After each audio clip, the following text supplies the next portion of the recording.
নমস্কার, তাপসী ব্লগ থেকে সবাইকে স্বাগতম। চলে এলাম আজকে একটা নতুন ভিডিও নিয়ে। ভিডিওটা পুরো শুরু থেকে শেষ অবধি দেখতে থাকো, পাশে থাকো। তো বন্ধুরা, চলো আমি আজকে ফুলকপি দিয়ে কি বানাবো তোমাদেরকে দেখাচ্ছি। ফুলকপিটা কেটে নিচ্ছি।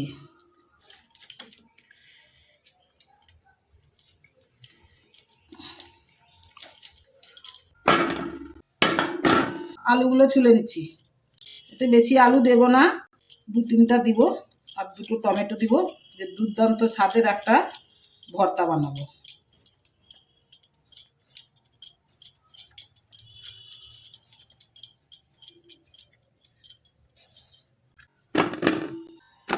গ্যাসটা জ্বালিয়ে নিলাম, কড়াটা বসিয়ে দিলাম।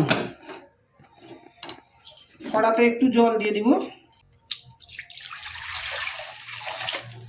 কড়াতে 2টো টমেটো দিয়ে দিব। ফুলকপিগুলো ভালো করে ধুয়ে রেখেছিলাম দিয়ে দিব। 3টে আলু দিয়ে দিব।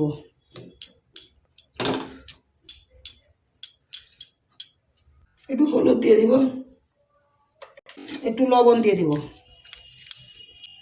ঢাকা দিয়ে সিদ্ধ করে নিব। ঢাকা খুলে দেখছি যে কপি, আলু আর টমেটোটা সিদ্ধ হয়েছে কিনা।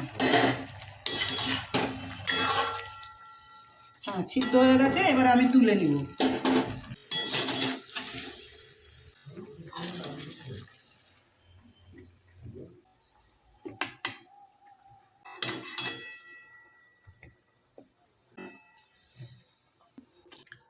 এগুলোকে আমি একটু ঠান্ডা করতে দেব।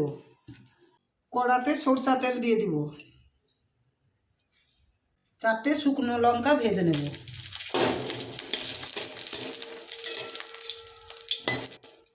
লঙ্কাগুলো ভাজা হয়ে গেছে, এখানে রেখে দিচ্ছি। কিছু পেঁয়াজ ভেজে নেব।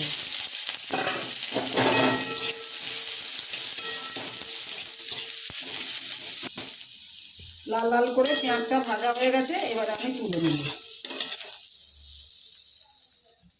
এক সাইডে রাখবো। জিরা গুঁড়ো দিয়ে দিব, সরষা তেল দিয়ে দিব, দিয়ে দিব লবণ। লঙ্কাগুলো এইভাবে ভেঙে নেব।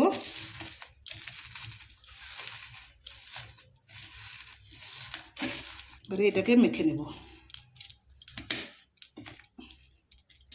বন্ধুরা দেখো, সুন্দরভাবে মাখিয়ে নিয়েছি। এবারে দিয়ে দিব ধনে পাতা, দিয়ে আর একবার মাখিয়ে নিব। তো বন্ধুরা, অবশ্যই বাড়িতে একটা ট্রাই করবে। খুব সুন্দর রেসিপি, গরম ভাতে খুব ভালো লাগবে। বন্ধুরা, ভিডিওটা যদি ভালো লাগে লাইক, কমেন্ট, শেয়ার করবে।